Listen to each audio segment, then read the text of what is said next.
Director Adams, Yes. Director Robinson, Yes. Director Leggett, not present, Director Taylor, Yes. and Chairman Coler. Yes. Chairman, that satisfies the 2/3. Thank you, ma'am. Now we'll go, we did a first and second for the approval of today's agenda. So moved, sir. Approval for today's agenda. No, we added. Oh, yeah, okay, I'm sorry. This is getting complex. Starting off to a blazing place. Okay, then I'll make the motion to approve today's agenda. Right. I'll second the motion to approve today's agenda. Right. With the addition that we've already voted. After we voted to add it to the agenda. So now we are approving the agenda in that format. We have a motion from Director Stone and seconded by Director, Odell. Director Anderson, Yes. Director Odell, Yes. Director Stone. Yes. Director Lockett, Yes. Director Adams, Yes. Director Robinson, Yes. Director Leggett, not present, Director Taylor, Yes. and Chairman Coler. Yes. Chairman, motion passed to approve today's agenda. All right, thank you. Chairman, may I ask a question, Yes. if it's appropriate? This letter is sitting at our desk. Is this also an agenda I item? was just about to mention this letter. And I want to welcome our union reps here. They left this letter. We're going to take a look at this letter as a board, and we'll get back with them on the answer. They have some questions for us, Right. 4 questions. So we're going to get together as a board and get them the answers they want. Would this go under order of business? Yeah, that's my question. Is this an No, agenda item? It would go on the executive, it'd be on the executive session. I agree with that. Yes, executive session. So we'll take this up in exec session today, or are we gonna postpone it for a later date? We have to postpone it. We already have our outline for the day's agenda, and we can't add it. Not to the executive session, you're saying we're not gonna Yes. add to the executive session? Mhm. Yeah, and not having read the letter yet, I don't know whether it qualifies for executive session So we have to discussion. qualify based on the questions. Okay, I haven't read it yet. Okay. I think it's just on our desk. I see it. Oh, so Chairman, Yes. I think we just vote on it too, as opposed to follow. Yes.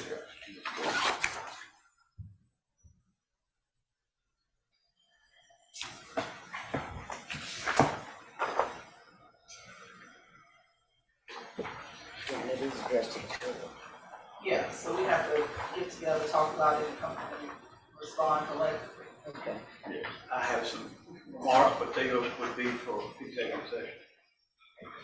And I want some background. All right. In the interest of transparency, are we saying that this will be on the executive session for September? Or are we gonna do it today is my question. I'm guessing based on the questions, we're gonna have to have a special call meeting to do it. Okay. It's going to have to be a special call. gonna have to be a They're going to special need the call. answer So before. did that satisfy the, That's a union president, Yeah, Ms. Diane Swint. we'll have to have a special call okay. to address it in time. All right. Thank you for that, Ms. Swint. And now we'll be moving on to our presentations. Employee recognition for above and beyond services. Thank you, Chairman. We have members of our maintenance team, and particularly those that deal with our amenities that we wanted to recognize today, both with the recent service expansion in Garden City, and hopefully you noticed the improvements to the shelter in front of CAT this morning as you were coming in. our maintenance and operations folks sometimes don't get as much spotlight as others, and we've got several members of that team here today that worked actually overnight when we were doing the Garden City expansion to make sure that all of the shelters and everything was operational in place. Mr. Flanders, would you like to take your phone up front and let's introduce them, please? I like the t-shirts. His wife. Good. Mr. Flanders? Very kind. Yeah, this is our passenger service group, and they've always done an outstanding job since I've worked for them. They eat, weather, whatever. But this is Pamela Brown, Patrick Williams, Sylvester Barnes, and Terry Brown also worked with us, but he could not be here today. So we wanted to recognize the Above and Beyond service, and we have both certificates and we have the Above and Beyond pins for you. So thank you again so much. You are the heartbeat of the county.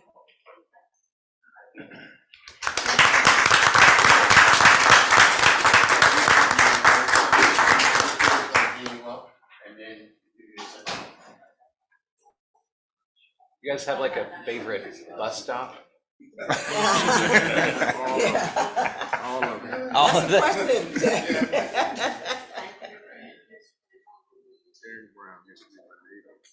Go away. You scared him away.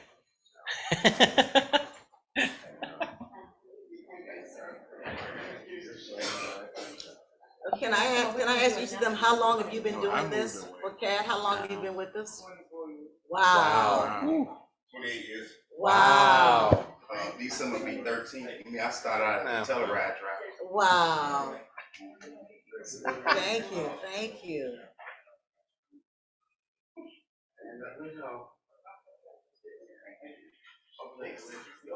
And that's for all of us. Yeah, that's wild.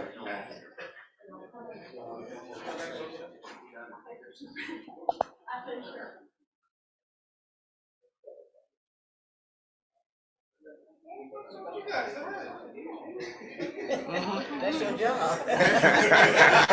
She's gonna take your job.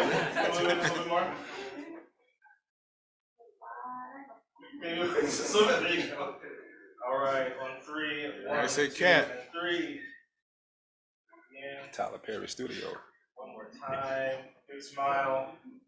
Yeah, there we go. Long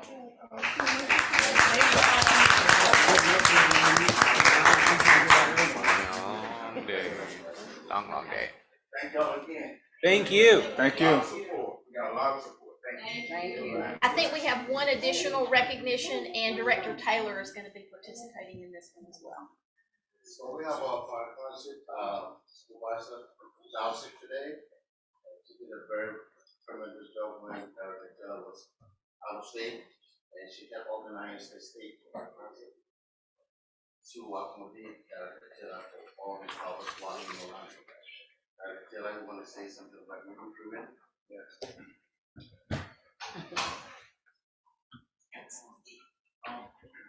I've known Ms. Freeman since I think around 2004.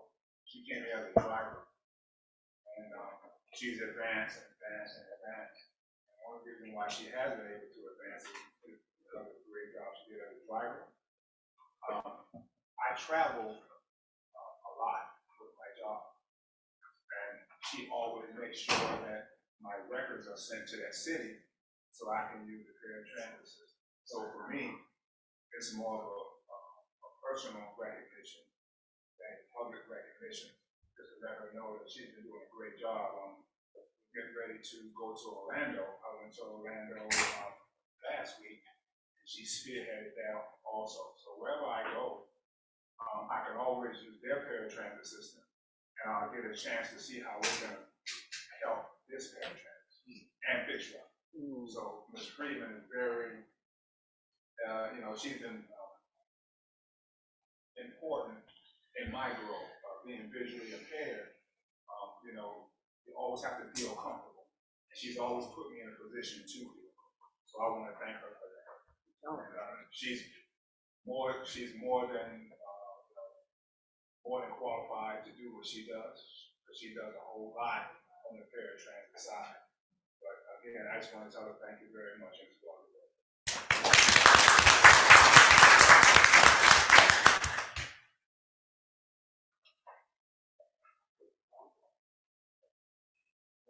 Thank you for that. Next on our presentation.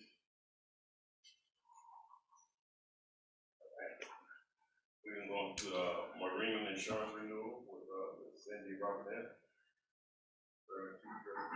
Thank you, Mr. Chairman, and thank you to the PAC board. We always appreciate the opportunity to come speak with you and talk about the renewal of the insurance program. For those of you that don't know me, I'm Cindy Robinette. I'm a partner with Sterling Seacrest. Thank you. Our firm has the opportunity to work as Chatham Area Kansas insurance advisor and consultant.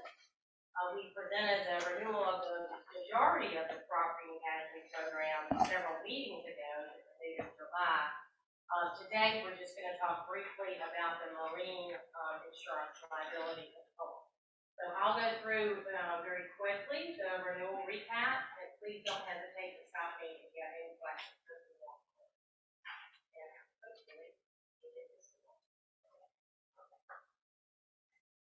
Okay, there we go. So I thought I'd start just briefly to give an overview of what the marine insurance covers. There are two components to the insurance policy. One is protection and indemnity, and that is the third-party liability that will cover claims for personal injuries to passengers and crew members, as well as if the ferry boats collided with another vessel or into other property. Any type of third-party liability that results from that is the subject of protection and indemnity insurance. That's one component of this product, and then the other component is the hull, which will allow damage to the vessels themselves, the physical damage they are involved in that. And you'll see that we have the four ferry boats listed there with their insured value and their passenger value. So some of these boats are not in operation. Yes, but they are still ones, we would have to still continue to maintain insurance on them. If anything should happen, for example, like while they're in repair, and let's say there was a fire or something like that, we would still, but in addition to whatever insurance they may cover, I'm assuming that we still have to keep continuous coverage for the duration of our ownership.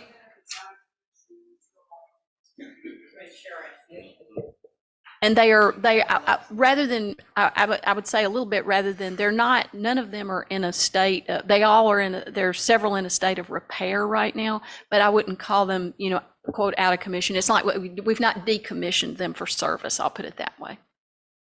So they're just in a state of repair. Isn't that certification process if you have a license? As far as the vessel itself, I think you guys would be able to answer that, but I think the answer is yes. I think that's correct. Yeah. But are these folks coming back? Yes, they will be coming back until the two new vessels come in, and then two of these will move out of service, but the other two will remain in service. Very good question. Yeah. Thank you for that question. Exactly. And we will obviously, as soon as possible, as soon as we take a delivery of those others, the ones that we would not still be running, we will take them off the insurance rolls, just like we're proposing with some of the other surplus equipment as well. And the new vessels shouldn't have an impact change on the pricing unless the hull exposure is greater, and then physical damage, the liability should change. Yeah, that was my question, would the new vessel cost more? It's gonna cost. So the cost to insure the physical damage will go up. I have the pricing split out in just a moment. Shouldn't be remarkable. The liability really is not impact the liability unless the passenger load is that much greater. Thanks for this question. Let's see if I can get this done.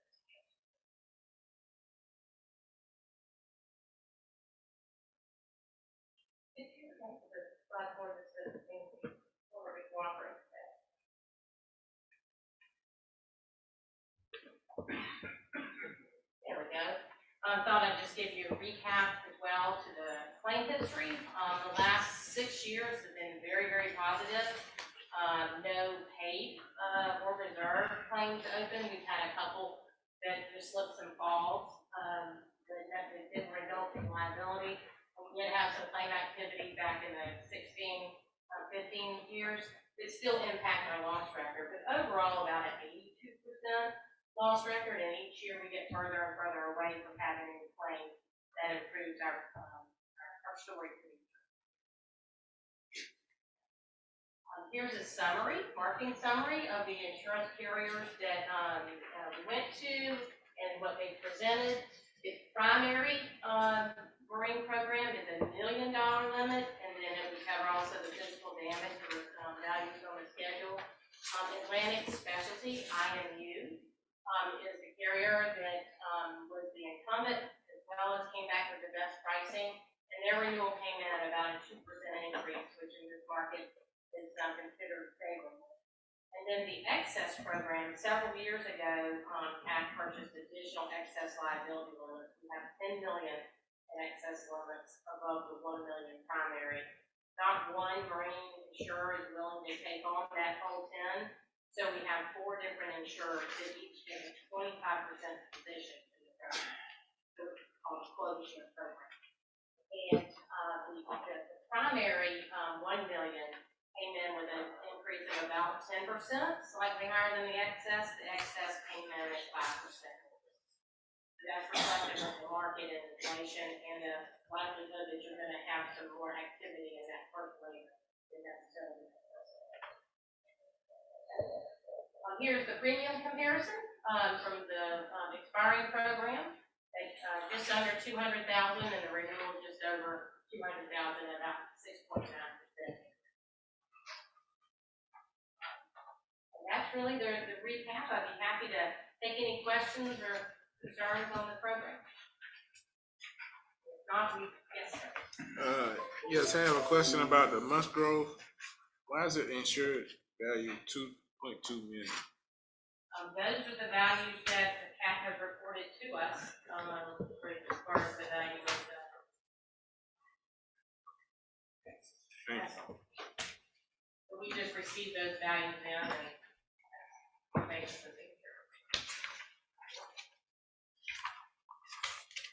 Would that have to do with the age of that vessel over the other one, while we value it higher? It would, age, condition, amount of service hours that are already on the vehicle and so forth, it'd be just like a car. Okay, yeah, but we're saying that particular boat is in better shape than the other. According to that valuation, Ms. Cutter, could you comment on, or Ms. Cutter or Mr. Flanders isn't in here on asset management. The last valuations of the vehicles and the units values, do you have any comment on those? Okay. We can reconfirm that and follow up with the board with some details as to why that valuation is what it is. Be glad to do that. We did work with staff annually to discuss the values and get any updates. Thank you for that. Anything else? Thank you. Thank you, Ms. Robinette. All right. Our presentation, we had a third presenter, but I decided to cancel her, Ms. Cooper, to put her on the table for a workshop in the future. I spoke with our CEO on it, and I think we agreed that we would rather her come in a workshop. Next, we want to go into our consent items.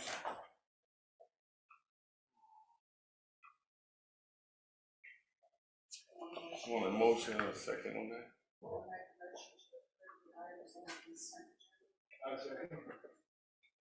That we can roll call. Thank you, Mr. Chair. I'll do a roll call vote. I have a motion made by Director Stone, seconded by Director Martin, for the approval of consent items 1 through 5. Director Emerson? Approved. Director Bell? Approved. Stover? Yes. Director Lockett? Yes. Director Adams? Yes. Director Robinson? Yes. Director Leggett? Now President Bowe? Director Taylor? Yes. And Chairman Poe? Yes. Chairman motion. Thank you. Do you have any individual action item?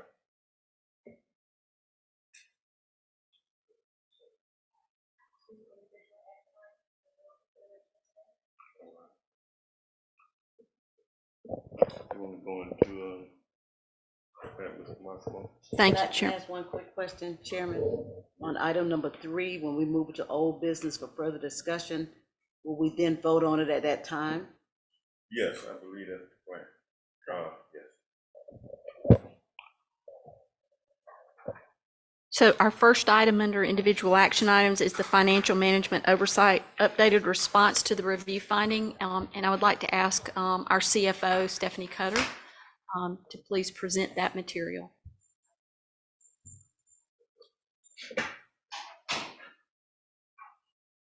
Morning, board of directors, colleagues, guests.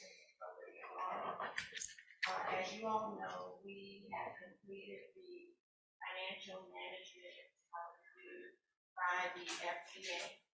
And one of the findings had to do with the procurement of 35 plus electric buses in the the draw was made early 2021. The draw amount was supposed to be 37%. In lieu of the 37%, the draw amount was made as the traditional amount, which meant that there was an overdraw for the 3 buses in the amount of $450,684. I've had the opportunity to discuss the resolution with the FTA, and on last Thursday, we agreed that we would resubmit the overdraw in the amount of $450,684, and then they would work with me. They identified this as a grant cost savings. They would work with me on a budget adjustment to return that amount of $450,684 to the grant for us to draw down for a future purchase of an electric bus and or electric bus infrastructure. So that would impact the 2024 budget, give us more money? They would replace it to the grant. And when we make the next electric bus purchase and or electric bus infrastructure purchase, that money will be applied to those purchases. Which may or may not be in 2024. Correct. So, I think we do have purchases planned in 2024, I believe, though.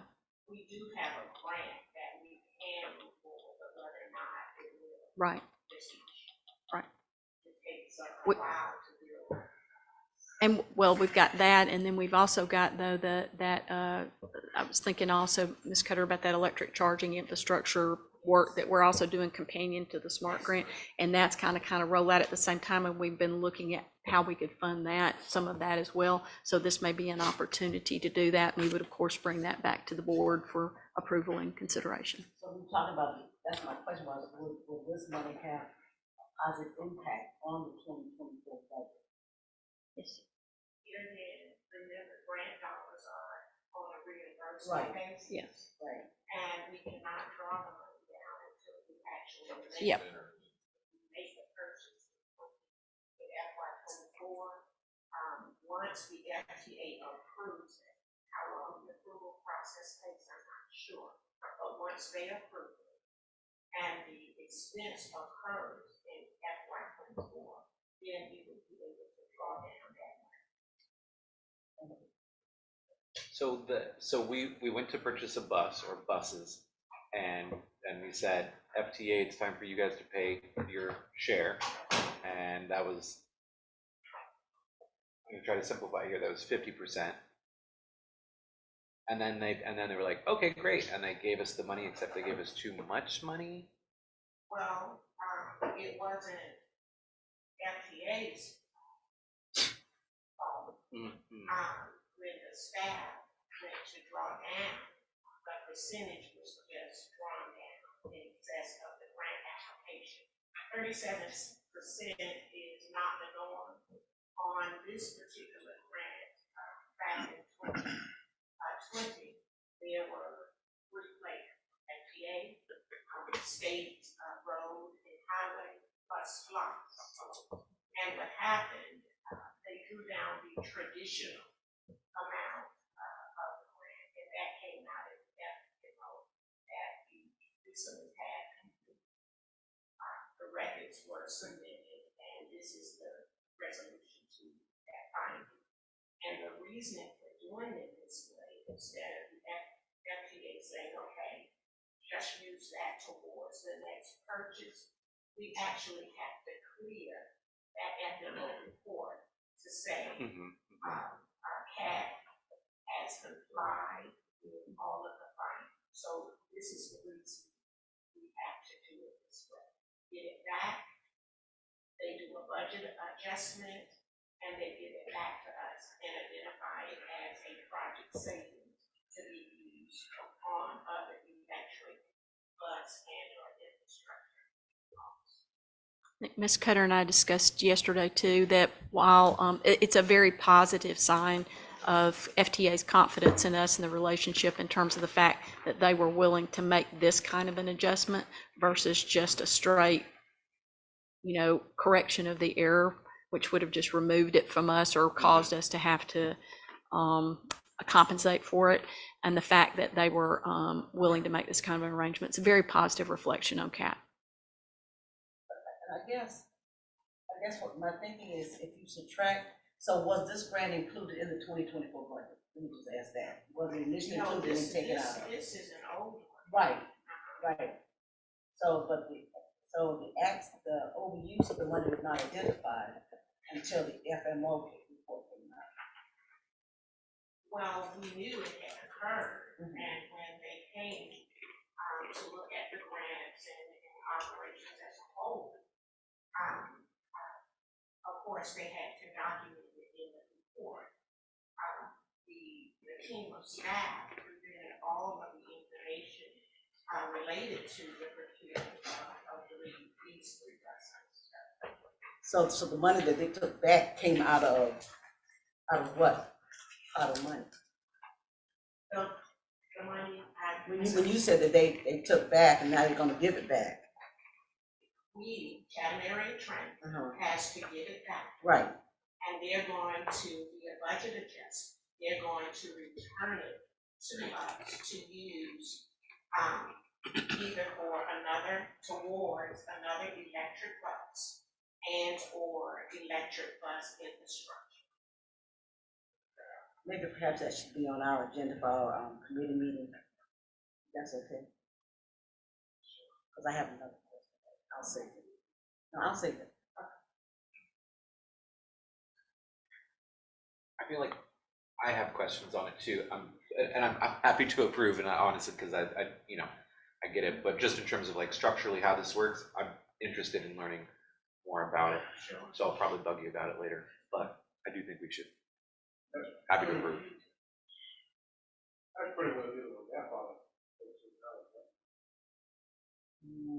Well, we receive FTA money, and CAT has an obligation to spend in compliance with the approved grant application award. This particular grant was a part of a super grant that had many moving parts. And with the buses, there were, as I said, 3 funding sources: SPLOST, State Road and Tollway Authority, which is kind of unusual, and then FTA. Typically, the FTA percentage is 80-20. However, this spread was totally different. During the procurement process, and the drawdown that staff did was in excess of what the FTA had approved. They released the money, yes, they did. That's, okay, that's it. Yes. They released the Yeah. money. They sure did, So it's like if you told me you would give me $10 and then I said, oh, I need 12, and you're like, okay. yes. So then you came back to me and you're like, I need my $2 back. They released the money. That's it. I think that helps me figure it out a little bit more. They just released it anyway. And remember, when we had, They got a lot of stuff.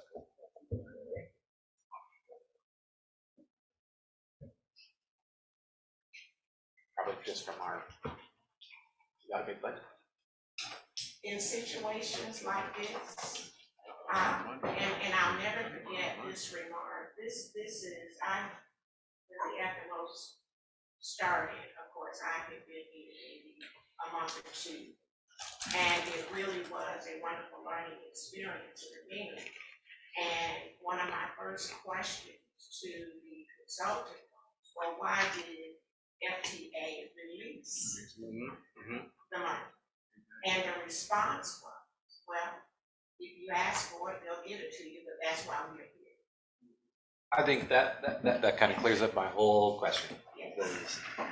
There's a check and balance, That's what happens in place. And they're dealing with lots of money. And that's a lot of money, but on an FTA budget, it might not. And the request was for a standard reimbursement too, as Ms. Cutter, this was an unusual percentage. And so there's nothing in the request we made that necessarily would have alerted someone. Yeah. It's interesting seeing how it does the checks and balances at the end of the day. And that's why it's so important that every piece of communication related to a grant application, award, and how the money is spent is well documented and maintained in a grant file. So when they come, you don't have to dig, you just pull your file and hand it over to them, and everything's. Thank you.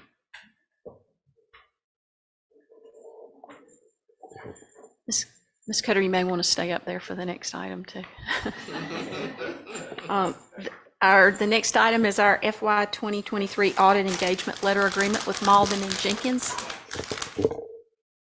As you know, the fiscal year 23 ended June 30, 2023.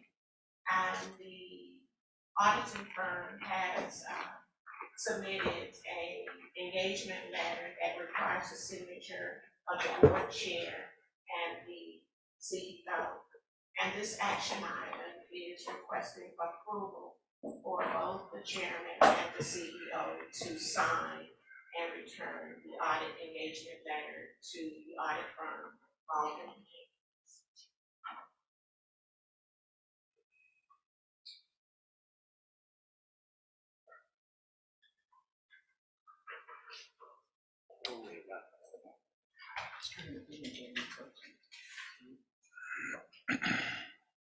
Were we supposed to vote on one and then come back and vote on two, or we want to just wait to vote on all two at a time?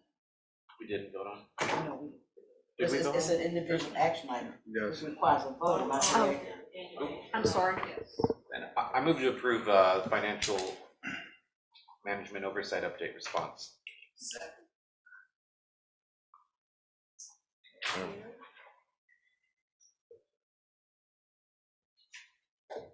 And a vote is needed authorizing the chairman and the CEO to sign the audit engagement letter for fiscal year 2020. And That's the Chairman, second. before we go to the next item, which is the one Ms. Cutter is speaking on, for the ethanol, we have a motion made by Director Emerson and seconded by Director Stone. Would you like me to go into roll call vote for that? Yes. Director Emerson, Yes. Director Odell? Not present for the vote. Director Lockett? Yes. Director Adams? Yes. Director Robinson? Yes. Director Leggett? Not present for the vote. Director Taylor? Yes. And Chairman Cody? Yes. Chairman, motion passed. No. I'm sorry, I didn't get your second, but I'm sorry. It's yes for you? Yes. Thank you. Chairman Cody, motion passed to approve item 1 under individual action items. Thank Ethanol update response to the review.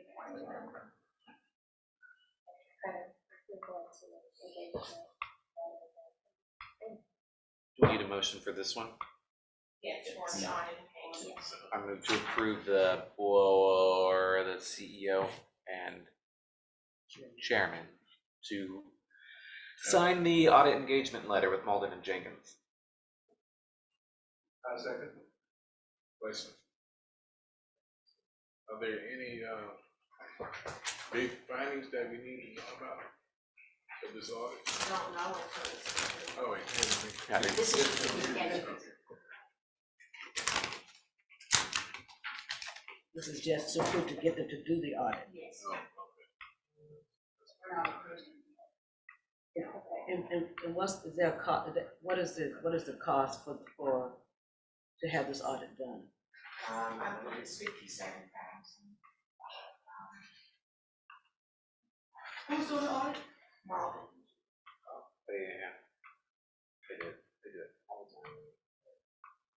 We had a 5-year, well, a contract with them for 3 years for 2 renewals. This is the first renewal. They've been pretty consistent with their pricing. Yes.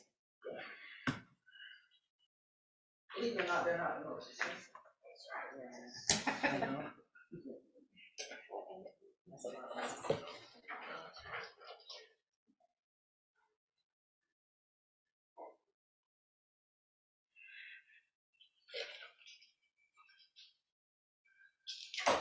How much did it cost last year and how much will it Okay, cost? I have the exhibit, did y'all get a copy of the contract document? Maybe. Okay, 2020, it was 25,000, 2021, 26,000, 2022, 27,000, 2023, 28,000, and 2024, 49,000. The next 2 years is 57,000 The next 2 years for 23 and 24. are 57,000 total. Yes. So we're paying for 2 years? We'll pay for 23 in FY '24. And in FY '24, we'll pay for the audit for 2025. We have 2 more years for a total of $57,000. Oh, yeah, okay. Divided by 2. Yeah. Creative price increase on their behalf. It's not really that much of a price increase. No, like $1,000 a year. Cool, yeah, motion's on the table.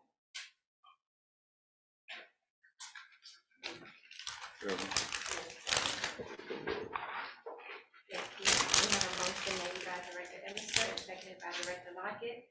I'll do a roll call vote. Yes, ma'am. Director Emerson, Yes. Director Odell, Yes. Director Stone, yes. Director Lockett, Yes.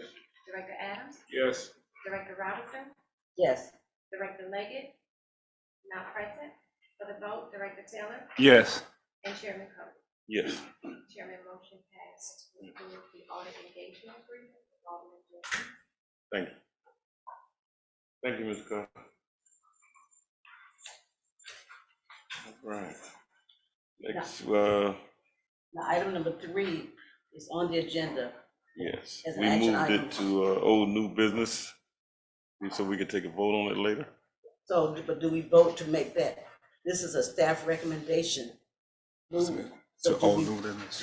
Yes, it's gonna go on the old new business. Was that included in the amended agenda? Yes.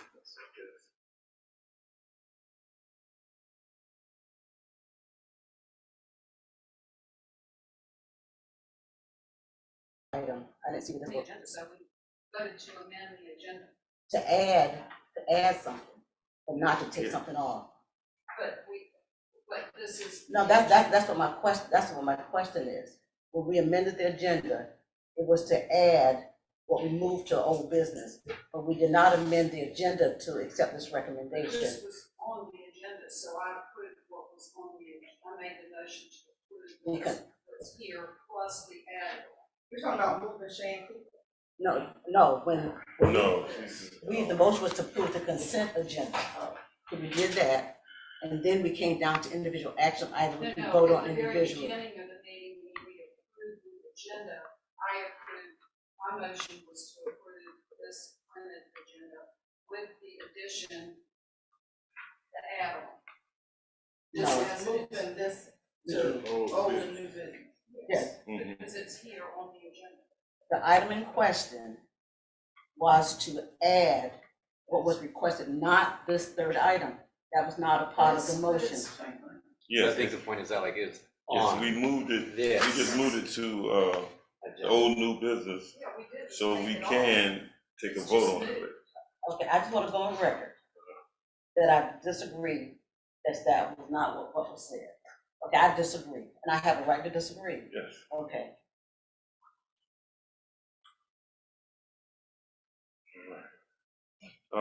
We're gonna go into our executive director's report.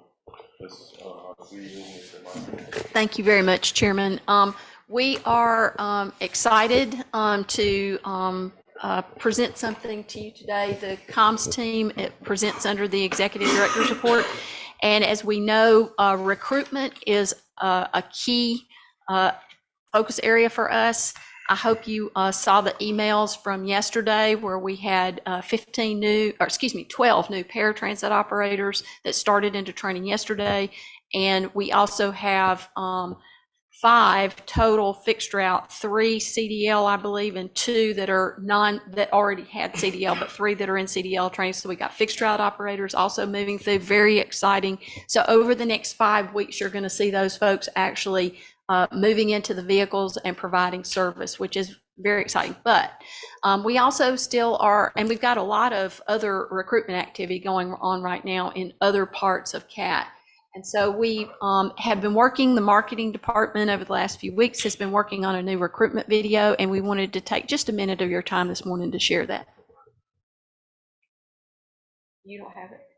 Okay, if you can go ahead and get Madison, because Madison he's got it ready to run. Absolutely. Well, why don't we go ahead and go through yours, and I'll go get him, or Miss Beverly can go get him. It will be very exciting when you see it. Morning. Chairman Cody, Board Director, this is the same petition that you all saw in the committee. So I will.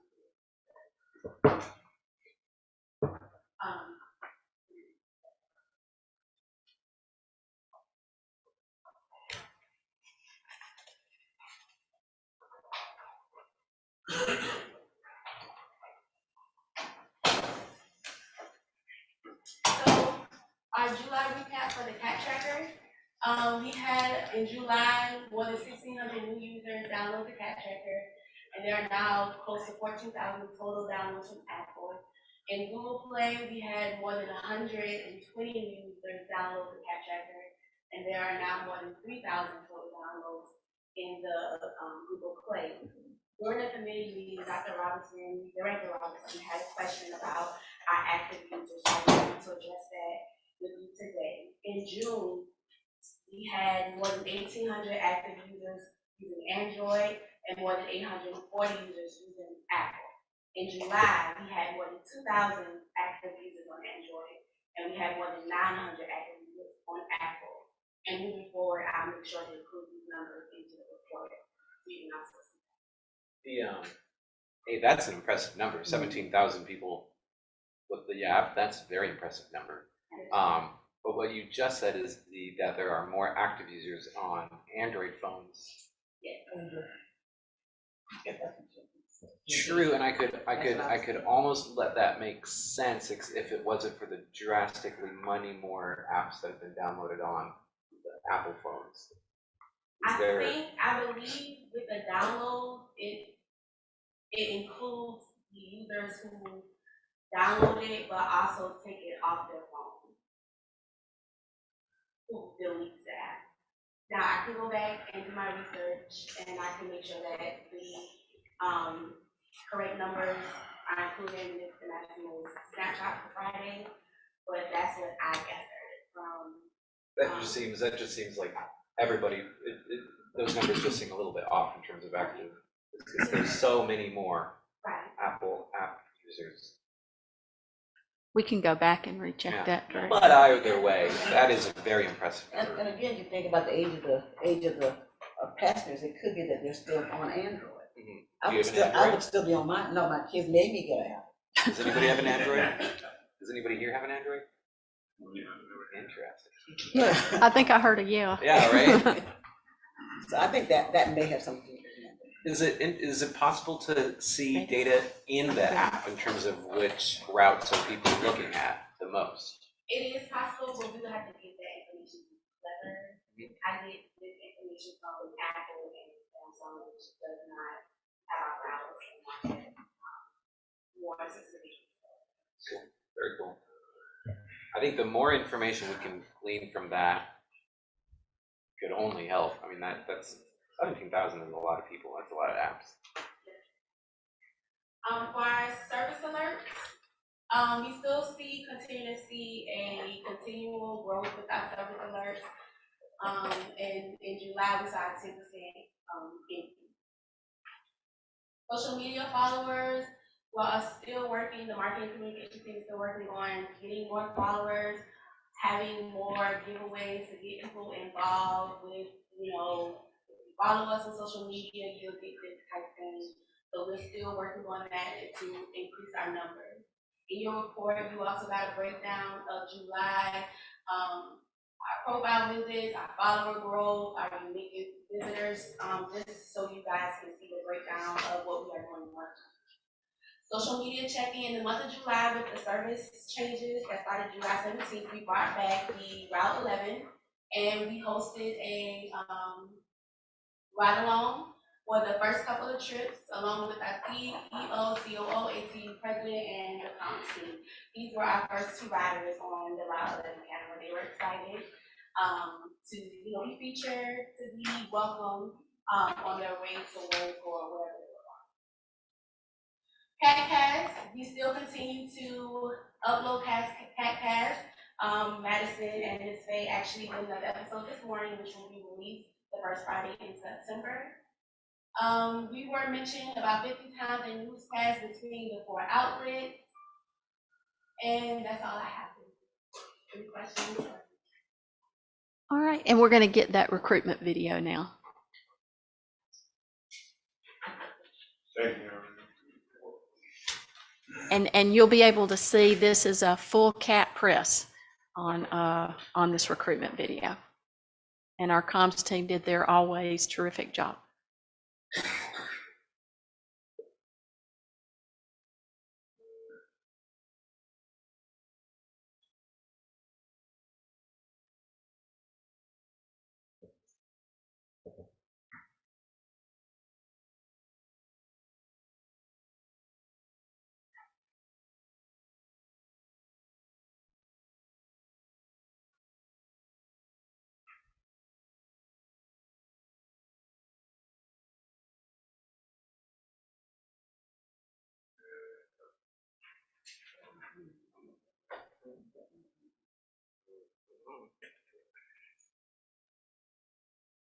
It's popular.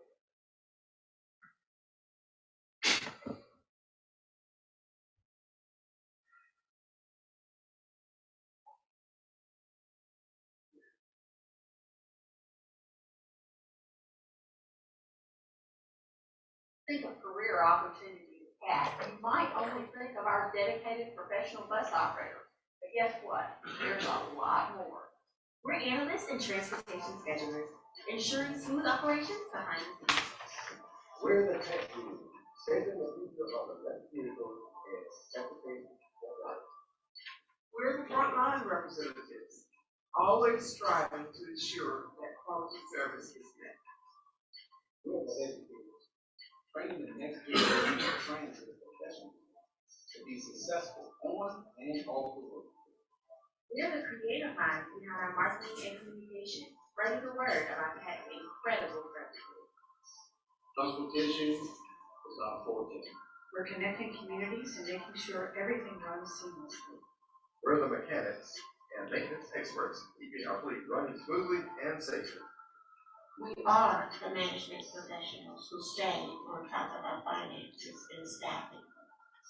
Pier and Bridge connecting residents and visitors across the river to jobs, meetings, and events.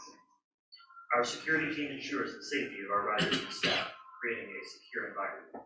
And of course, we have our professional operators like Trayvon, ensuring that people all over Chatham County can get where they need and want to go. At CAT, opportunities abound. Join us and catch a rewarding career with CAT. Okay, that was actually pretty cool.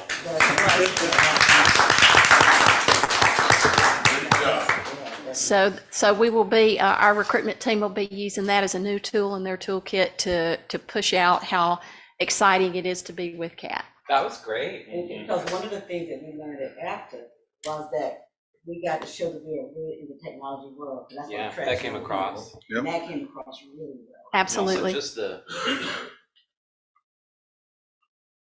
you're right. I mean, it's so often it's like bus drivers, and yes, we do need more bus drivers. But seeing it in the context of all the support that you have as a driver is very interesting. We need all of those folks to make CAT a success, and we wanted to be sure that we were showcasing the full talent opportunities, especially as we're trying to recruit the new young energy that's out there.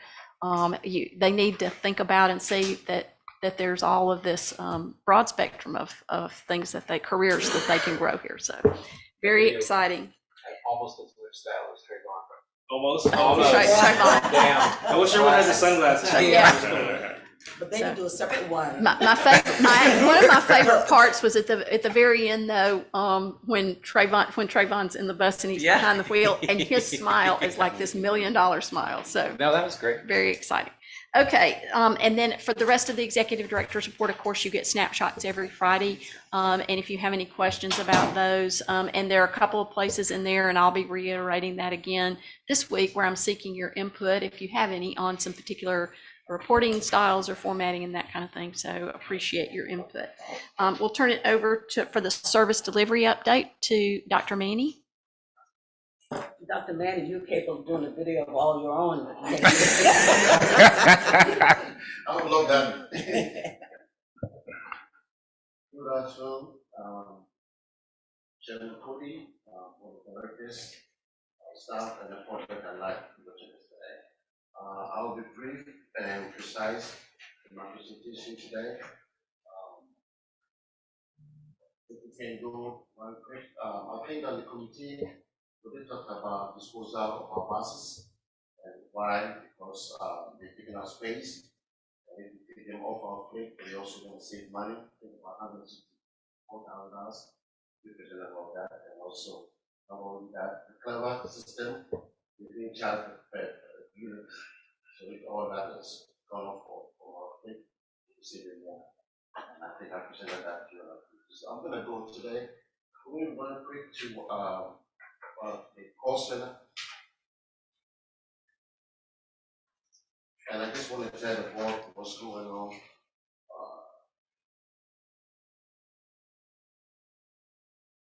Slide where, I think the next slide. Also, one more. Oh, no. Go back. This one shares with the board. So on the fiscal year, we have 15,962. That's on the point. I want the online reservation.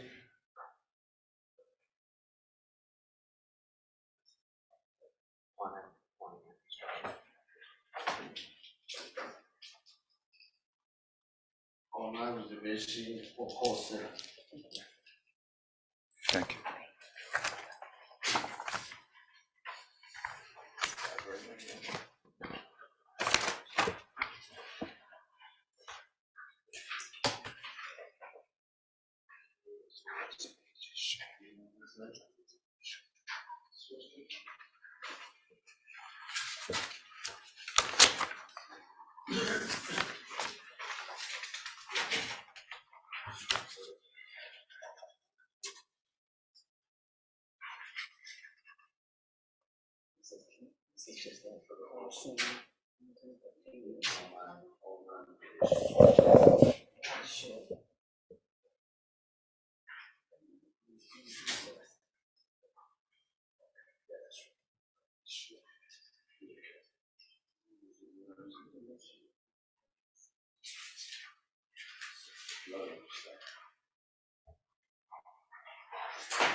So you can go to the last page of my update.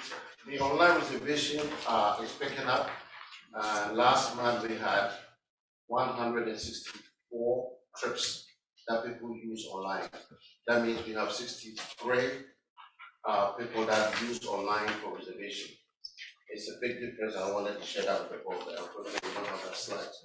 So that means that the campaign and every month that I talk about people should utilize our online service for our council reservation is picking up.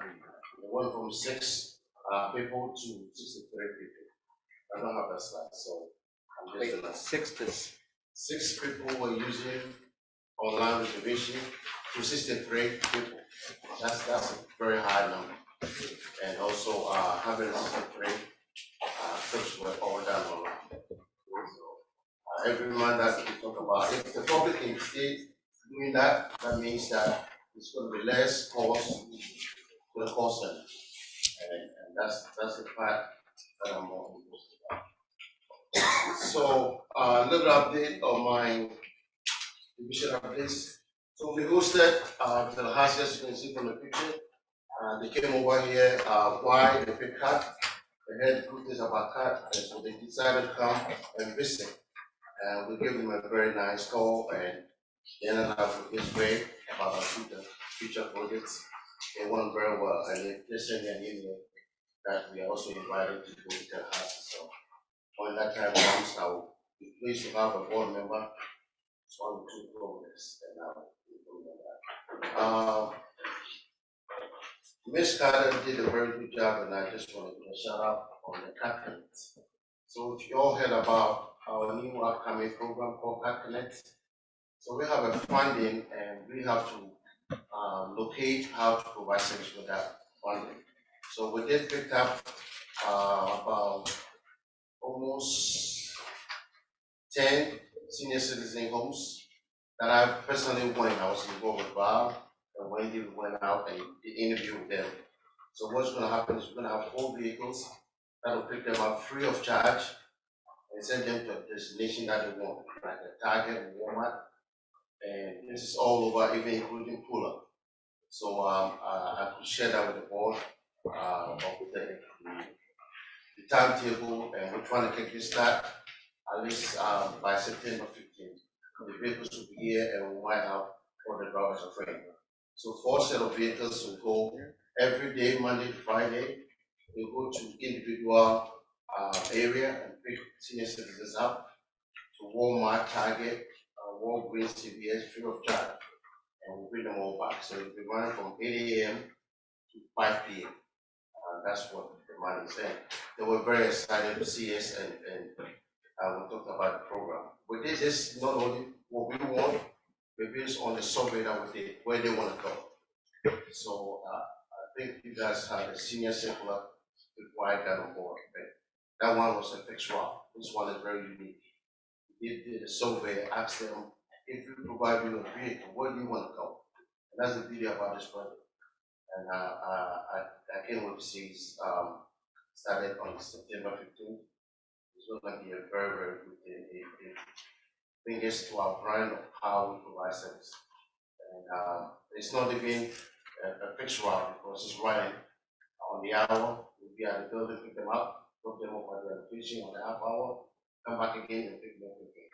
Right now, we can both brand new vehicles. So I'm excited to share that with the board and the public watching us. And again, thank you, Richard, for finding this trying to do what Francis is supposed to do, provide service for people that need it. And I'm glad that we're doing that. On the training part, my CDA training campaign that I've been talking about kickstart last month. There was 4 candidates, and one of them won't sign the legal document and you provided us. And you have to sign, we give you training and you stay with us 1 year. One of them had a class A, and to get a B with a P endorsement, you got to go through the whole process. So when it came time for him to sign, there were 2 of them. The lady said, I'll stay. And the guy said, I won't stay. Meaning, if we didn't have this program or these measures in place, we would have trained them free, get the CDL and walk away. So, if you sign that, that means at least you committed to be with us 1 year. Because it's very costly, 7,000, we charge you 4,000. If you leave before the 1 year, you will raise that money. And anybody that want to stay with us 1 year, of course, there's only I can do sign, so. But initially, weren't we talking about a 2-year commitment? Yeah, but legal advice that at the state of Georgia, we can't do that, so. That was what I was pushing for, I didn't want to do that. So, yeah, that is going well. We got 10 people, most likely 10 for the next class, CDL class training. Now, mind you, they don't have a CDL, they all have regular license, they get a permit, a thing, driving record, and of course go through the whole HR process, and then be in the program. So the next class is August 28th, and we are anticipating that we might have about 10 people in that class. If we can keep doing this 10 at each time, right now we need 40 bus drivers for the first round. With all the places we want to go, we can move forward with our manpower. So I'm more pushing this agenda aggressively, and it's working. And it will also help when we institute micro training. Oh, absolutely. I mean, this is like a start of that.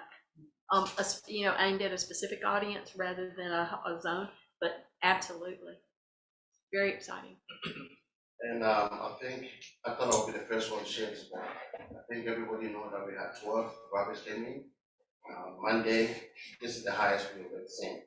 And with that 12, if they all go through training and stay, that will make our transit full stop for the first time. And I am so happy. And we got also our transit, 10 vehicles are coming in. This time we decided to diversify our fleet. So instead of all electric, we went 10 gasoline vehicles. We're gonna be here September 15th. And I came with that joy, I probably might be dancing all around. We're gonna have our transit all staff, and we're gonna have almost 80% of our fleet operating. And that'll be exciting. And the public will see a better system on our transit side. In addition to that, I'm also separating paratransit from patrol. So paratransit will have their own command center. So every call related to paratransit doesn't have to go through the command center that we have now, whereby fixed route and paratransit are talking over each other. And so I'm taking paratransit all the way to their own facility, and every call for paratransit will be taken care of. Where's my vehicle? I can't see my vehicle. The paratransit staff managing all reservation and dispatching vehicles. So that will make our system much better. And also we're gonna have somebody on the fixed route monitoring every bus that leaves our facility to go to regular line. They can even zoom in and talk to the drivers. We're gonna call that bus communication center. Now this idea came from Mada when I was driving the bus. It is a very good idea.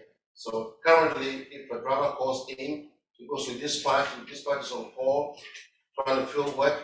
That driver have to wait a long time, and if anything is happening before they get the call gets through, it's too long of time. So we're gonna create zones and put supervisors in zones. So we're gonna have a supervisor at ITC only, making sure customer service, everything related to ITC. Right now, we don't have that. So if you have a call on Ogeechee Road, the supervisor have to travel all the way to Ogeechee Road. We're gonna avoid all that. We're gonna create zones. So the 17 will be a zone where a supervisor will be at Ogeechee Road. You don't need somebody to travel from ITC all the way to Ogeechee. By the time they get there, anything will happen. So when it's all done, it's gonna be a better system. And I put here service enhancement. The only way you can enhance any service in this industry is to have manpower. The FTA requires 10% or 20% extra work. What that is you're gonna have to have people sitting, just waiting for anything that happens. So if I take a bus out, I get called out, I'm sick or something in the family, I have somebody there waiting to relieve you. The FTA is doing that so we don't have service interruption. When we full stop, we're gonna bring that back in. Currently, we have 2 people on this robot. And the requirement is at least 10 to 20% of your population.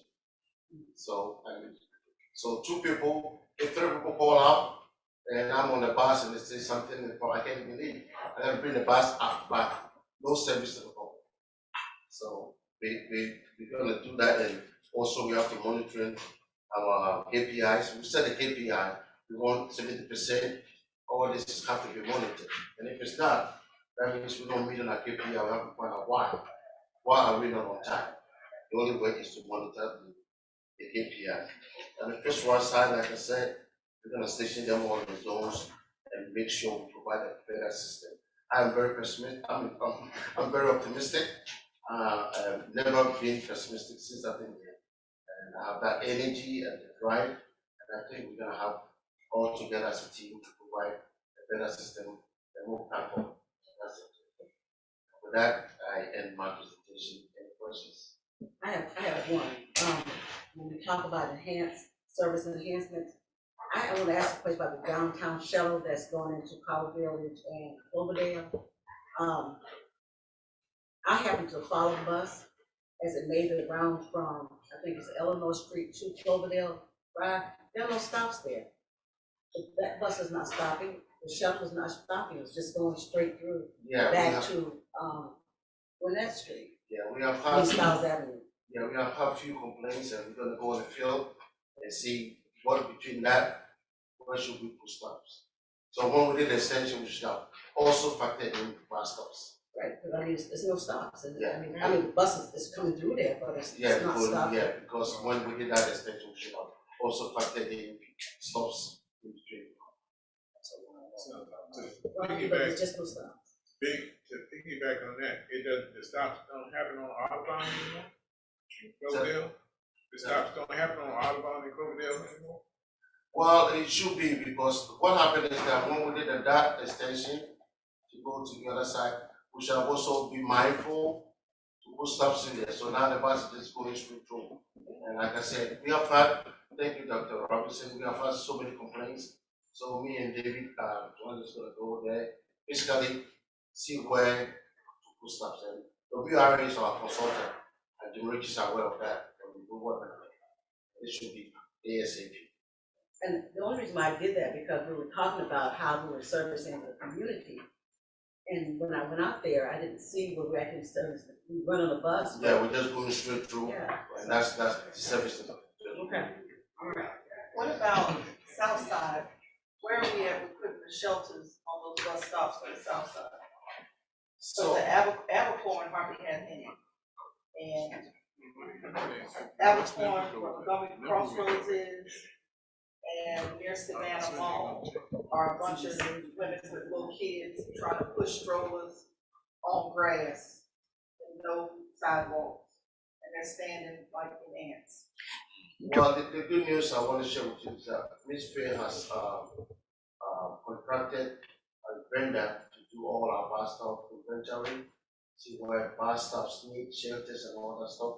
So that is ongoing. Ms. Fair, you want to talk about I think there's two things here. First, for any of the directors that have specific comments, whether it's Abercorn or anything with the Carver Village, Cloverdale area service, we will get you the specific answers of where stops are, or if you see areas where there's problems with the existing areas for stops, if you'll let us know those, then we will make sure that information either goes as a part of WRA's completion of the COA TDP work, which is where that would be sort of housed, or as Dr. Manny mentioned, we have just started and we'll have it complete within the next 6 months. We've got about 1,100 bus stop shelters, benches, all that sort of stuff, about 1,100 stops throughout Chatham County, and we're doing a complete inventory. What we've had is we've got a spreadsheet, but the spreadsheet is not up to date and it's not embedded in a GIS layer where we can actually use it to manage our assets. And so the focus of this is to look at, create an actual asset management tool for us that's comprehensive and includes all 1,100 stops throughout the county, including their current condition, what amenities they have, what they don't, so that we can start to bring forward to you to vote on as a board suggested improvements, and because we'll have to do those in tranches over the next several years in order to eventually touch every single shelter in the county. But if you have specifics, and I heard yours for sure, and I'm hearing you about Abercorn, I want to be sure we get those today. So we make sure that we get that to the right staff person here and to whatever right work is ongoing to make sure that that gets addressed. Have we did any more work with talking to businesses to pay for shelters? Like this, we talked about like a public-private partnership, like the shelters in front of the car dealerships, where they might brand them and help at least lay the foundation.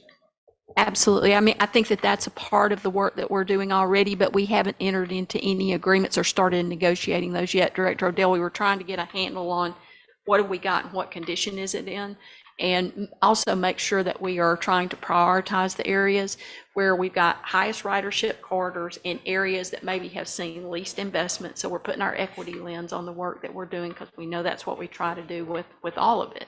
And so we haven't started those kind of partnership arrangements yet. And I want to be sure that we put a proper sort of business arrangement around that you all agree to, so that we know who do we want to engage in those kind of partnerships with, what if any kind of content parameters, if there's anything beyond what is current CAP policy that you might want to address and so forth. So we will do that, and I appreciate you bringing that up.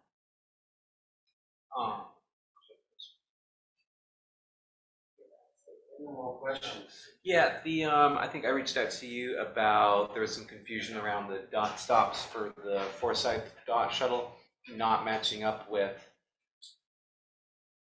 what's on the CAT app on Google. And then also the neighborhood association, the Thomas Square Neighborhood Association, which is on the bottom end of that area, they reached out and they're interested in seeing if we could get trash cans put near the stops because there's trash that's accumulating. I told them I'm not sure if that's a city thing or a CAT thing or a both thing. So I'm going to email. You had sent that to me, Mr. I haven't sent you the trash complaint from Actually, the neighborhood. somebody had sent that though. Yeah. And Mr. Flanders was looking at that to make sure that those were our trash cans, trash receptacles, or whether it was something else. So that's being looked at, but I would appreciate you reiterating that because that'll just put another. And then on the other one, we are looking at what's going on with the CAT tracker where that's not matching up. Mark Gladhill is working with staff to figure out where that disconnect is there. And it doesn't happen the other thing is it's not happening consistently. It's happening, you know what it's not a persistent problem. It's a persistent problem, but it's not a recurring in a way that it's just, we can track it and go, there's the glitch. It's, so we're working on it. It's in progress. And also, you may say this, so I don't know what they said. On the new vendors, we demonstrated a system where you can see all the trash can if it's full or not. And so this is the first time that I saw that presentation. So if we get that here, all these problems about trash cans, we can monitor, zoom in, and see what location and if the trash can is full or not. And this person The demonstration that we saw of the GIS layer that they had done for another transit system was really extraordinary, as Dr. Meany just described. There will be ways that we can literally click on a stop or a particular asset and see it and know if there's a issue there that needs to be addressed, and keep up with what routine maintenance records are, stuff that we need to be doing, and we just haven't had the opportunity or the right tool to do it in the past. I think what would be helpful to this board, in my opinion, is to be able to see how we determine the priority list when it comes to improving these amenities. Whatever, I don't know how it hasn't been established yet, but how do we, and maybe from board input, say, yeah, this is good, this may be moved up. That might be helpful. That's a great idea, Dr. Robinson. I'd also like to make sure we look at what technology is available. And, I saw some new stop designs that had solar power. They had solar panels on them, and it had fans that ran off of the solar, and it had lights that lit up everything so that it wasn't so dark. So. And we do have some limited solar lighting in our shelters now, but it's not expansive or throughout our system. And that is one of the things that we asked for this this inventory that we're doing now and the forecast of what needs to be done and so forth to include. So, but I think that both of your suggestions are very good to make sure that we bring that back. There's 3 planned public outreach meetings associated with that inventory work. And so we'll make sure that one of those incorporates board input as a part of that, stakeholder input, in terms of how that prioritization schedule goes. So. And I was very interested in that one, in that fan, so that those aren't just little hot boxes. Absolutely. And I think the Well, idea, that's what should, I think what we have to do. and I think the idea of lighting would be really important, because we have these time changes and dealing with college students, you know, that have to sit out and wait for a bus. I think the lighting part at night, The lighting, yeah, that, I really wanna look at the solar lighting. yeah. Thank Solar, you. you don't have, if there's no sun, you don't really have light. No, it does, it stores the. Oh, that's It right. does. The stores, I got you. That's The right. stores. So it takes in the light during the day and runs it at night. It's a key part of our sustainability initiative, the Go Green, that is also mirrored in our electric vehicles and so forth. So hybrid vehicles, and very excellent suggestions.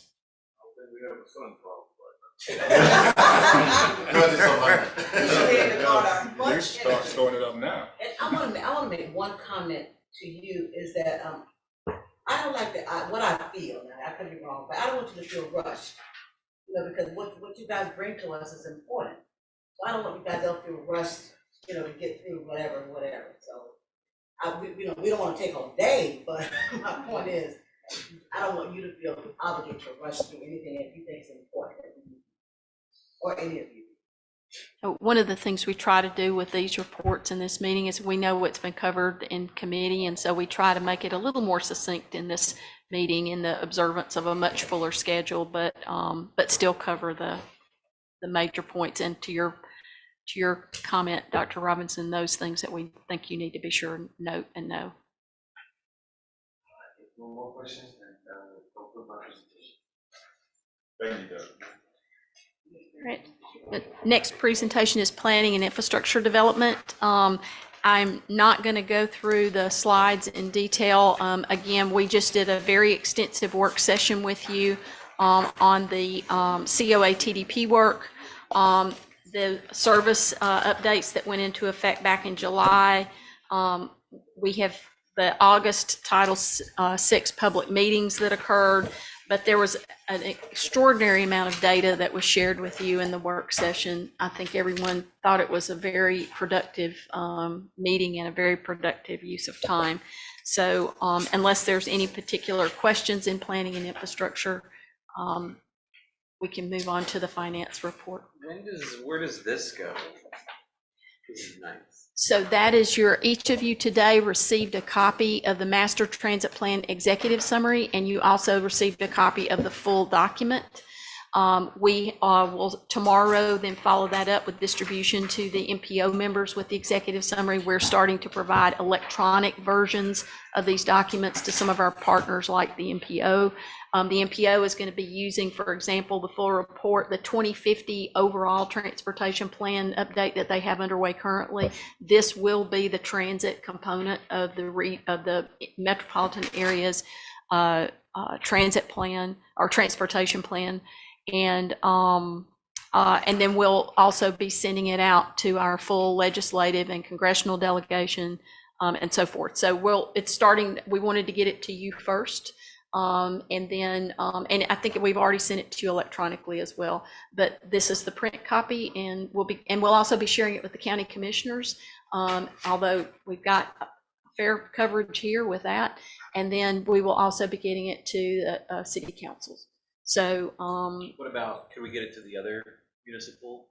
Of course. Leadership too? Of course. That's very nice.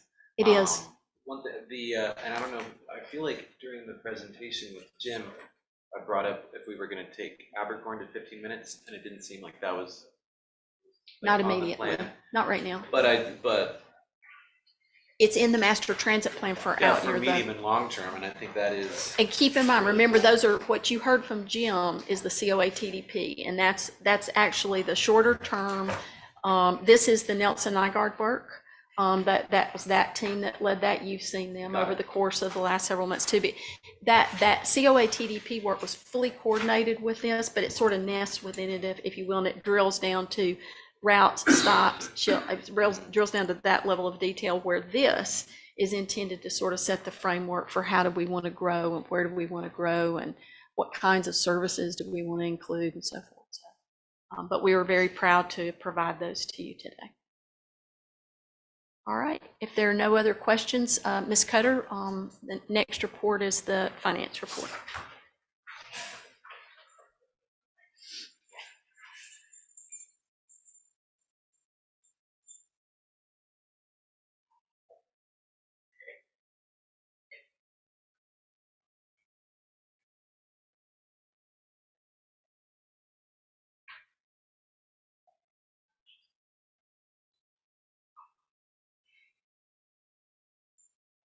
Okay, I will be going over the financial status for the month of July. On the first slide, this gives an overview of the different account balances, operating payroll, grant, and our investment account. And it also reflects upon the grant dollars that we actually received during the month. As you can see, CAD is maintaining financial stability in preparation for any cliffs that are anticipated in the future. Our revenue by category is presented accordingly. I just wanted to highlight some of our revenue is down, and that's simply because some of the programs are not operable. We're still negotiating they're operable but not full-fledged to accommodate expansion such as the dock shuttle, which is reflected under agency revenue, our program revenue. That's our agreement with the colleges and universities. Of course, our transit tax, that is straight line over the year, and it fluctuates with low and peak periods of transit collection. Our grant revenue, our drawdowns are reflected in that straight line over the year as well. Our interest, that's mainly for the Georgia One investment account. It continues to do well.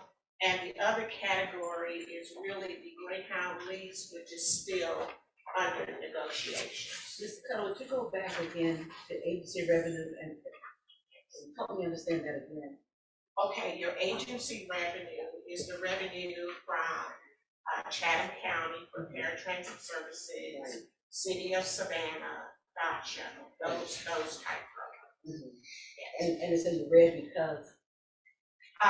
The revenue is less than budget that came in for the month of July. And it's really because we're still waiting on a new contract, the new contract for the dock to come in, and that revenue will be up.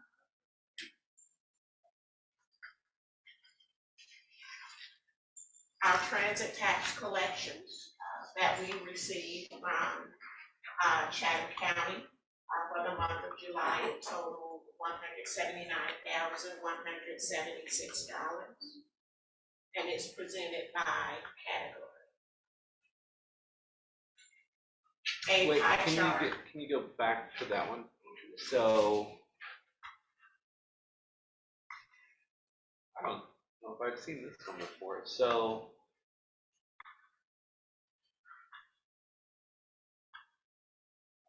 okay, sorry. So this is, for example, what I'm paying. These I'm gonna try to get this question out real quick. So 1.15 mils is what I'm paying on my house for the transit tax. And my house and all the other houses for the month of July added up to $168,000. That's what was collected. Interesting. And the millage is 1.056 for the transit tax. Okay. But this reflects the I've actual never seen collection. Mm-hmm. And as we get further in the fiscal year, I usually do a line graph, but because this is the first month of the fiscal year, I did it in chart format. There's nothing to compare to in the first month. Our revenue by category, transit tax is the largest percentage, followed by, of course, grant and paratransit revenue. An overview of our investment account. We started the month at a little over $8 million.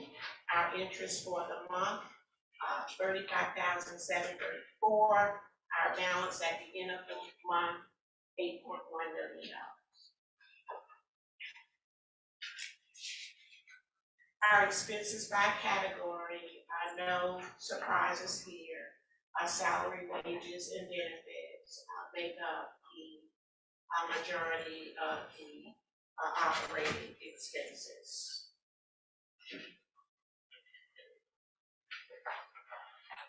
A comparison of budget versus actual is listed in the chart, and the graph, the orange represents actual, the blue represents budget, and as the graph reflects, the expenses are less than the actual budget. As we bring on more staff on board, you will see that get closer to budget.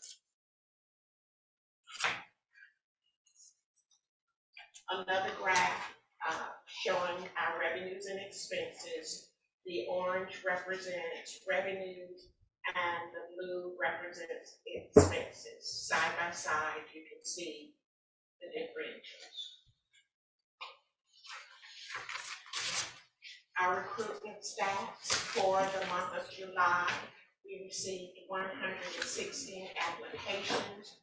The applications are listed by category. Out of the 116, 31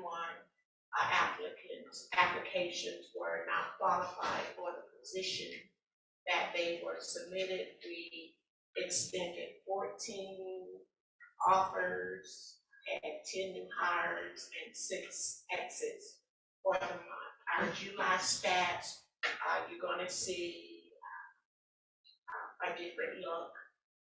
Number of applications, we're using different recruitment tools. So hopefully our numbers are going to increase substantially. Did we finish the salary survey for drivers? See if we were paying competitive? Yes, we did. That was completed, what is this, 23 and 21. We hired a consultant, and it looked at all of the positions. Right, but we talked about it earlier this summer, because we were looking at recruitment, and we wondering if we were competitive based on the current trend. We actually, one thing, Ms. Cutter, let me add this real quick. We do have the APTA survey that was done this year, and we were on par and competitive with those. And I think, Ms. Cutter, that, no. Well, we've done some adjustments. I take that back. We have done some adjustments, but we are on par with APTA. And I think that salary survey, or that salary pay and class study that we did, Ms. Cutter, wasn't it finished last year in 2022? Got it. They collected the data in 2021. And if you all recall, the beginning salaries for drivers went from $17.39 last year to $20 per hour. And then we made adjustments because that had a ripple effect on all other categories based on the longevity of drivers. We made adjustments to make every driver and supervisor position whole because of that significant increase in entry-level salary. Then we came back, that was implemented, those adjustments pending union negotiations with that concluded in November. Those adjustments went into effect January 1 of this year. And then in July of this year, there was another adjustment. So that everybody, so the minimum salary that a driver's making now is $20. And then we adjusted percentages based on longevity, and that went into effect July 1. That went into effect January. Then we had another bump in July. And that fixed route and paratransit get paid the same per hour coming in? Yeah. Okay, I think so, so the 20 was for fixed route? Okay. Paratransit gets what? Paratransit gets what? Paratransit is at $15.45. Yes, now. And that's competitive for drivers, because you can get $15 at Burger King. For paratransit drivers, remember, our paratransit driver pay was really, really low. And a commitment, even in union negotiations, we didn't do a whole lot with paratransit pay.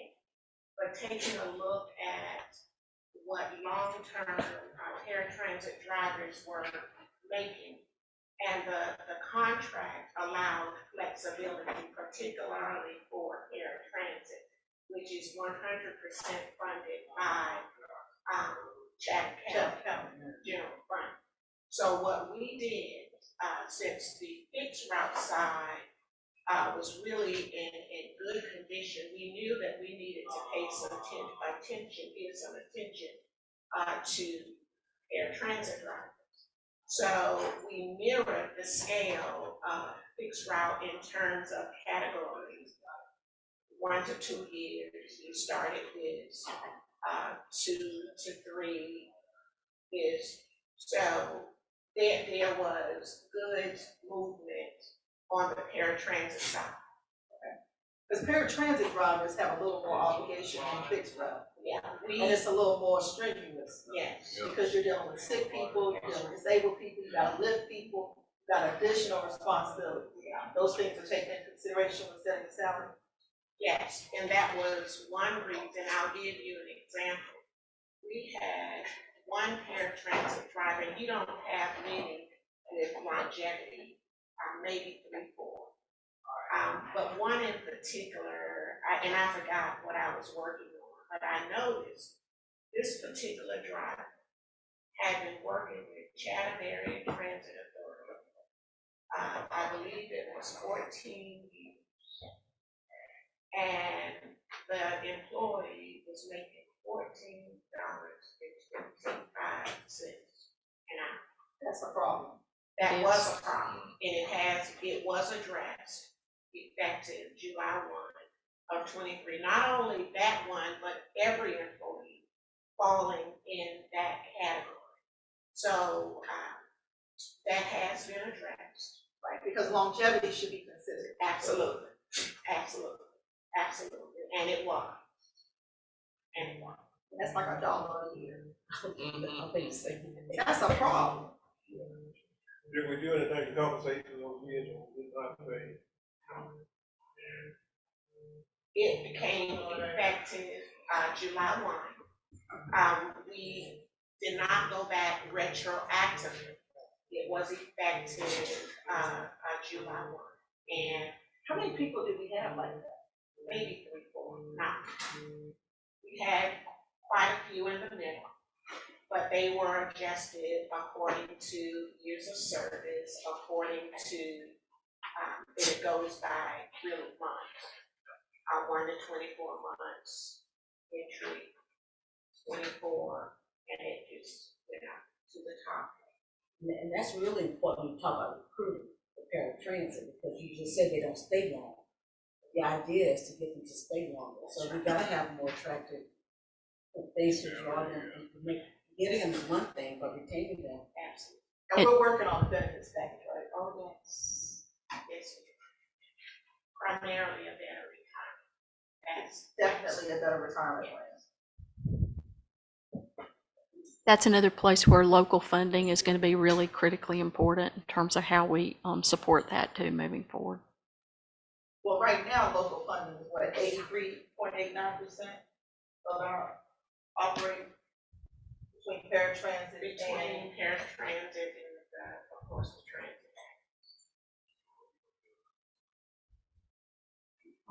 Ms. Cutter, if I may, on the executive line where you two qualified, two office extended, one new hire, is that other person the one that's gonna be coming in October for planning? Yes. Okay. So each month, or up until October, we'll see that one that's, Increase. yeah. I think Mr. Massimo is interviewing now for planning manager. I've got two interviews in planning coming up, and we also, the Smart Grant Coordinator position, that one just got filled. Yeah. Where are we with the office reorganization? Aren't we supposed to have some movement and all of that? The office reorganization is substantially complete. Physically. That is Physically still. where people are sitting. Absolutely, that is still underway. Of course, we've gotten, and it's like, as I know you understand very well, Director Odell, it's you start to play, if you move this one, then there's three others that have got to move. Right. So planning will be moving. So Ambria, who is still housed out here in the corral in the lobby area, and the new planning chief and the other, if this other planning staff person works out, planning is going to be upstairs here, and we've got that area ready to go, but we've got to make that move. And then there's a safety clerk position that is coming on board. They're temporarily going to go at the corral out here until we figure out exactly how we're going to house the safety management staff, but we are working through all of that now. You could always put a wall up out there too, to make the lobby. But we are 27 offices short. We are 27 spaces short, not necessarily offices, but we are 27 spaces short if we were fully staffed. Now, we did, as we presented to you all, we did make an attempt at the property across the street with the hopes that that could be an expansion area. And one of the property owners was a willing seller, the other was not. And would not, we were not willing to go above appraised value. And so that is just sitting there right now. So another expansion opportunity we're still looking at.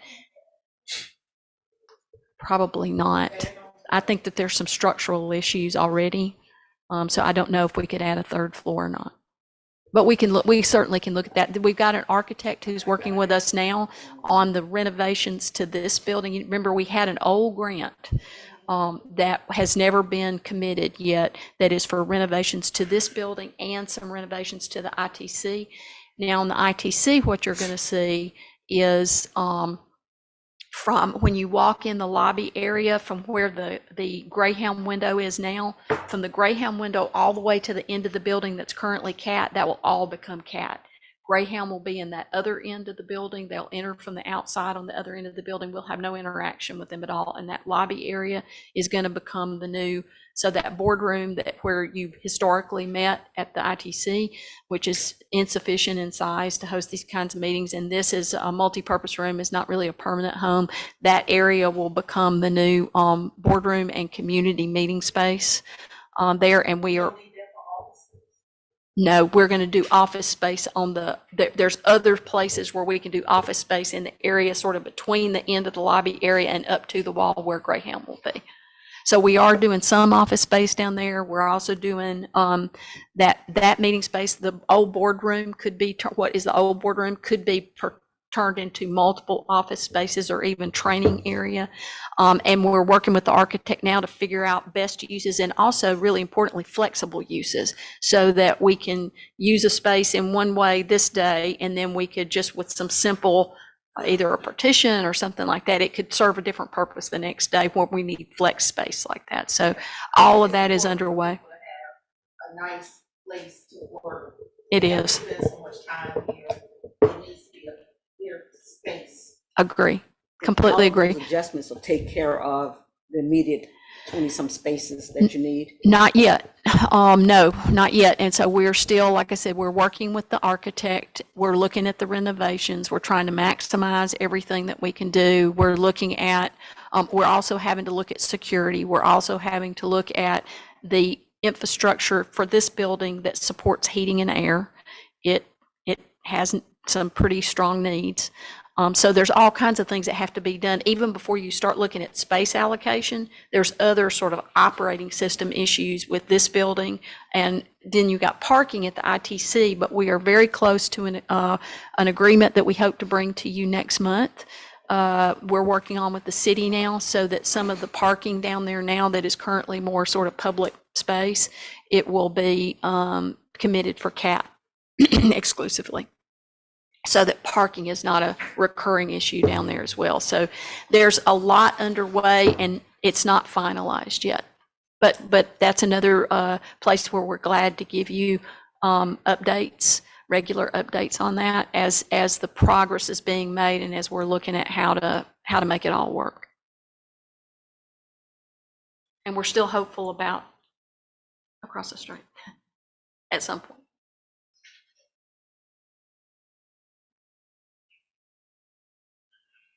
And you all have your agenda for the action items, the legislative advocacy services, federal and state, audit, engagement authorization, and the economic.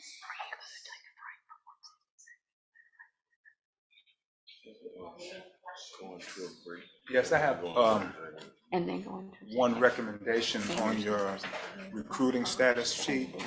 It would be helpful if we knew how many employees that we're short per section, and then how many left, because the recruiting looks great, but it doesn't give us an actual number. Let me give an example of, we were short Well, no, they said it's in 22 and we recruited 20, but 15 left. How many do we actually have? I'm So, still trying to figure out how Clark can run that far with no kids. okay,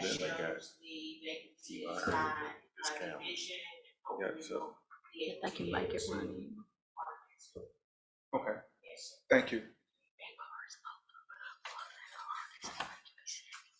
Any other questions? I don't want to buy a car. I don't like to buy cars.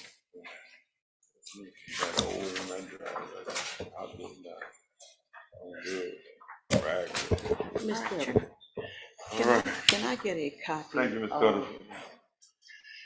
All right, we are about to go into, we want to go into executive session to discuss, we need to discuss potential litigation pursuant to OCGA 50-14-2-1.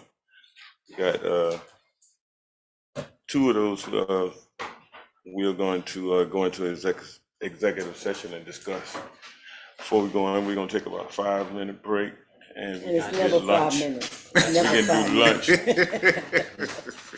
10-minute break. Thank you, thank you. All right, thank you. I'm gonna go All right. make Yeah. a quick phone call. Can we take a motion in a second to go into executive? All right, Beverly.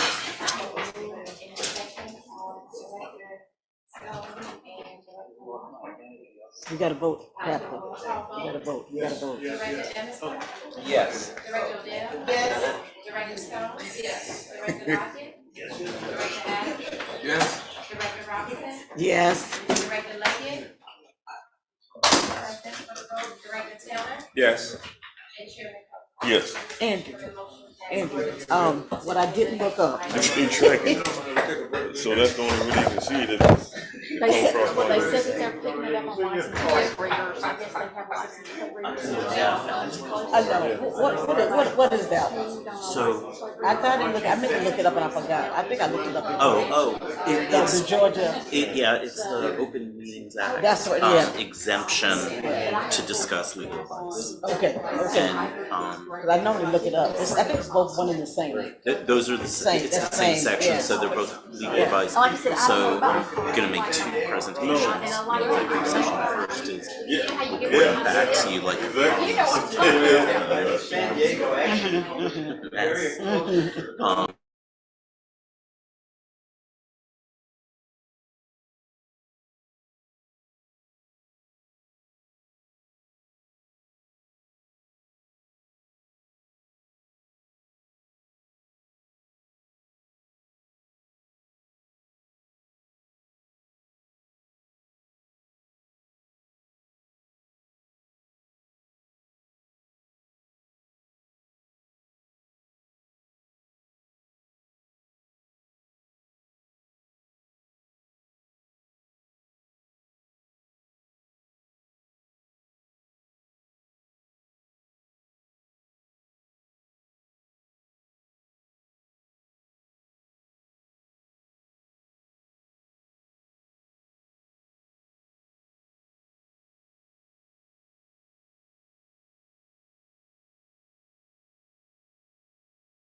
Thank you.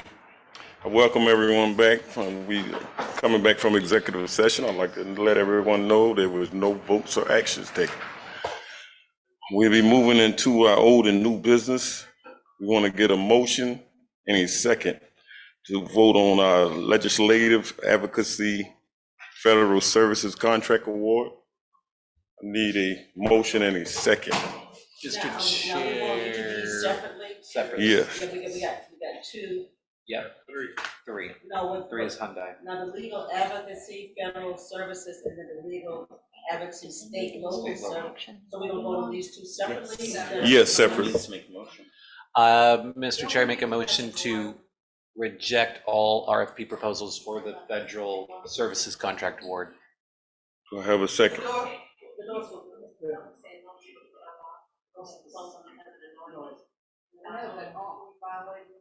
I don't think it actually is a Can we open that literal one? open door. No, it's unlocked. anybody- Doors Yeah. are open when the executive session ended. They're closed, but they're unlocked.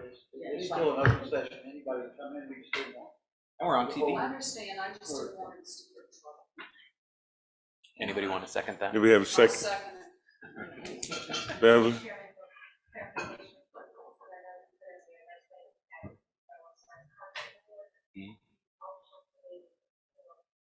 On staff recommendations to reject all proposals for state, for federal legislative action. That's correct. I'm not really. Yes. I'll second. And Chairman, we'll do a roll call vote. Yes. Director Emerson, Yes. Director Odell, Yes. Director Stone, Yes. Director Lockett, Yes. Director Adams, Yes. Director Robinson, No. Director Leggett, not present, Director Taylor, not present, and Chairman Cole. Yes. Chairman motion. All right, thank you. On the legislative advocacy state local service contract award. Chairman, for that motion, it will be the same as well, to reject all proposals.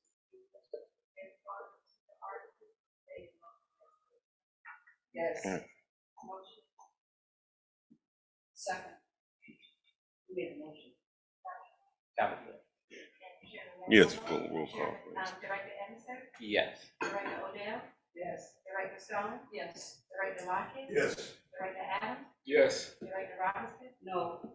Director Leggett, not present, Director Taylor, not present, and Chairman Cole. Yes. Chairman motion passed. Thank you. Third, we have to approve authorizing the CEO to execute the mutual non-disclosure and confidentiality agreement with Hyundai.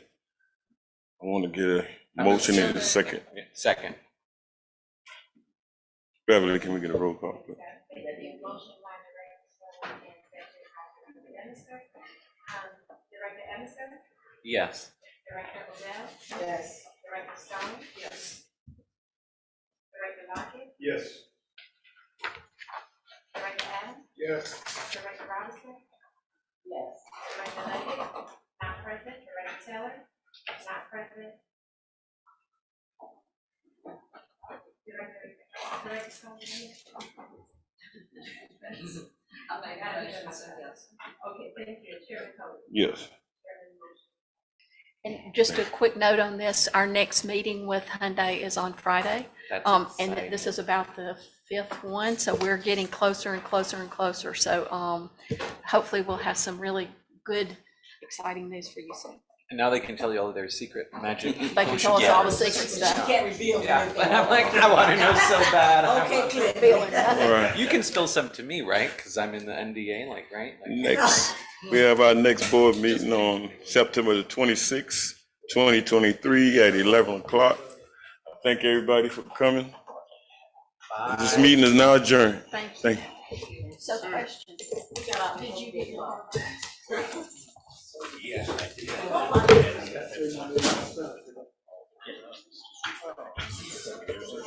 Bunch of paperwork. Yeah. They're going around town stealing cars. And. I was part of that. And. I had no idea. Yeah. This was